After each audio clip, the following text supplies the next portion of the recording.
Qo'riqlash departamenti va uning hududiy bo'linmalari tomonidan o'tgan hafta davomida sodir etilgan eng muhim voqealar tafsiloti bilan efirda obyektlar xavfsizligi ko'rsatuvi. Assalomu alaykum.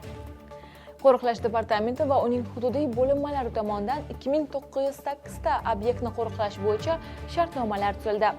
1490 ta fuqaro xonadoni yangitdan qo'riqqa olindi. 250 ta obyekt signalizatsiya vositalari bilan jihozlandi. 1086 ta obyektga tashvish tugmalari o'rnatildi. Shu bilan birga turli obyektlardan sodir etilgan 58 ta mayda tashmachilik holatlari aniqlanib, ulardan 11 million so'mlik moddiy tovar boyliklari olinib, mulk egalariga qaytarildi. Bundan tashqari boshqa ma'muriy huquqbuzarlik sodir etgan 1892 nafar shaxsga nisbatan ma'muriy bayonnomalar tuzildi. Qo'riqlash bo'linmalarining tezkor harakatlanuvchi guruhlari tomonidan 752 ta chiqishlar amalga oshirilgan. Shundan tashvish tugmasi bosilishi natijasida 746 ta bo'lib, ulardan 572 tasi jamoat tartibini buzish holatlari oldi olingan.